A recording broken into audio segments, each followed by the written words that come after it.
Spider-Man Brand New Day es una película que estaba en una situación complicada. La anterior trilogía, de John Watts, se desarrolló con muchos problemas e imperfecciones que, pese a todo, dejaban una base interesante después del final de Sin Camino a Casa, que establece a un Peter posterior a su clásico arco de responsabilidad, mucho más maduro y en una situación de vida vulnerable, solo y sin grandes recursos. ¿Y cómo lo ha hecho esta película? Bueno. Antes de nada dejo en claro que no voy a resumir la película, hablaré de los diferentes elementos y apartados con spoilers, pero no voy a hacer un resumen del filme. Primero, lo más importante, ¿qué tal está Peter?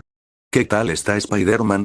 Bueno, pues finalmente tenemos a un Spider-Man en condiciones. La inmadurez y contradicciones vistas en anteriores películas no está, el personaje se sacrifica por salvar a los demás, no revela su identidad secreta ni siquiera a sus aliados y no busca a ningún mentor, se desempeña de forma mucho más seria, madura e independiente, tiene aspectos muy interesantes. Esta película trata no tanto de Peter, sino principalmente de Spider-Man y con sentido. En la película se ve cómo está totalmente enfocado en su labor de superhéroe, hasta el punto de que funciona casi como una burbuja de confort, una rutina que ocupa toda su vida y le permite no centrarse en su vida personal, lógico teniendo en cuenta que cada vez que hace esto solo recibe golpes sentimentales. Ver cómo sus amigos y seres queridos siguen con sus vidas hace mucho daño al personaje en varias ocasiones, pero el tema principal, de hecho relacionado con lo anterior, de Spider-Man en esta película es sobre su identidad y sus poderes de Aracne. En la película Peter, debido al estrés y a sus problemas, de forma similar a Spider-Man 2, sufre cambios físicos. En este caso, sus hormonas arácnidas aumentan, lo que conlleva la creación de telarañas orgánicas, aumento de sus sentidos arácnidos, incremento de fuerza y agresividad. En respuesta a esto, Peter trata de contenerlo mediante un dispositivo, y Bruce Banner le plantea algo interesante, y es que eso es tal vez algo natural que debe manifestarse en él. Cuando en el clímax vi cómo se quitaba el cacharro y de repente controlaba sus poderes, pensé que fue un guionazo, pero pensándolo en retrospectiva, los poderes aumentaban por el estrés de actuar siempre como Spider-Man y huir de su vida personal, tanto a nivel simbólico como físico. La araña se estaba comiendo al hombre. A mediados de película Peter se deja descansar un poco por fin. MJ descubre quién es al ver su carta, va con ella y con Ned a su apartamento y aunque no vuelve a cometer los mismos fallos que en las anteriores películas, ya que no los involucra en sus problemas de Spider-Man, a Ned ni siquiera le revela su identidad, sí que se permite reconectar un poco con esa vida de la que huía por el dolor que le producía haberla perdido. Es aquí cuando se entiende que Peter aprende a equilibrar entre ser Peter Parker y ser Spider-Man, es los dos, y eso nos lleva a la escena en la que se quita el inhibidor y controla los poderes, porque Spider-Man ya no devora su vida, ya no tiene la misma presión. Básicamente es una trama que muestra los problemas de dejarte consumir por tu trabajo y que no debes olvidar a la persona que hay detrás de todo lo que haces. Simplemente fantástico.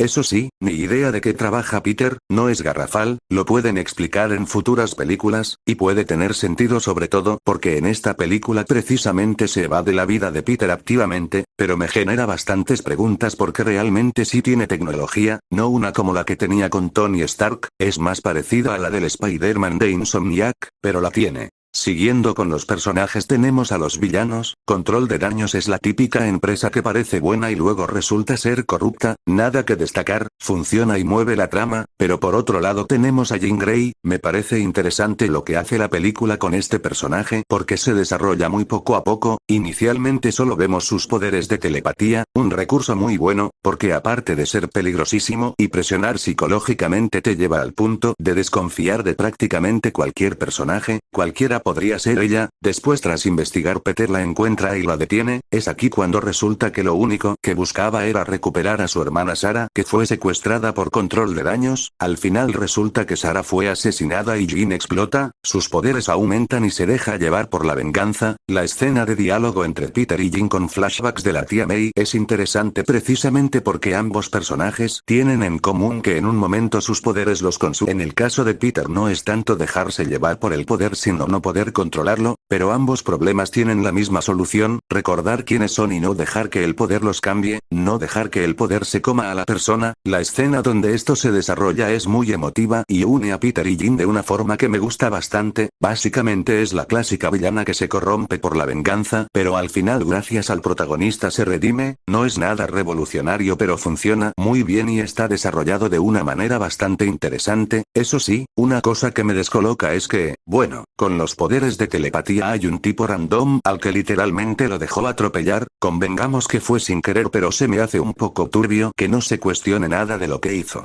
Por otro lado, Punisher está muy bien, sus roces de ideología con Spider-Man son muy divertidos y para nada funciona como mentor, incluso parece ser él el que aprende algo de Peter y ve cómo sus métodos pueden llevar a condenar a inocentes como el propio Peter que estuvo a punto de morir por su balazo. Hay poco más en cuanto a personajes, MJ y Ned están en su misma línea pero más maduros y centrados en sus vidas y sin volver a invadir en asuntos de Spider-Man, lo cual me daba bastante miedo. Bruce, como ya he dicho, funciona bien en la trama de cosa interna que tienes en tu naturaleza, establece una relación entre Peter y Bruce que funciona aunque su aparición es corta, y el combate con Hulk es simplemente espectacular, vuelven a traer a ese Hulk destructivo que se había perdido, no sé si es coherente con la evolución del personaje, apenas sigo el UGM, pero definitivamente funciona bien dentro de la película, el personaje da hasta miedo, realmente da esa sensación de que aunque Peter puede contenerlo a base de agilidad, es casi como una pelea entre un dinosaurio y una hormiga.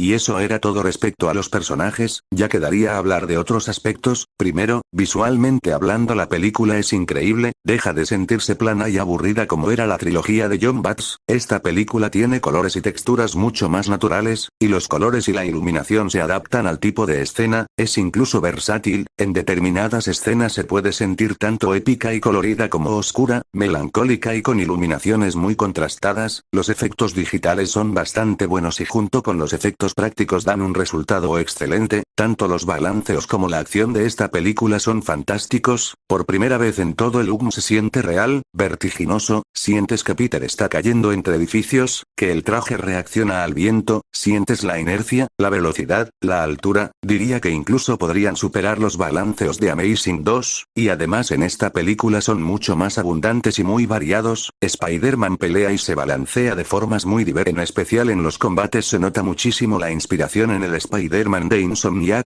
hay momentos en los que estaba viendo la película y casi sentía la necesidad de pulsar el cuadrado. En segundo lugar, el tono es sumamente adecuado, ya no hay comedia estúpida e invasiva, el tono general es muy equilibrado, sabe cuándo tomarse muy en serio, cuándo hacer comedia ligera con los amigos de Peter y comedia más por así decirlo negra con el contraste entre Punisher y Peter. En cuanto a la música, ahí sí que no puedo decir mucho, es bastante mediocre, apenas recuerdo nada de la banda sonora, no es mala pero está y ya está.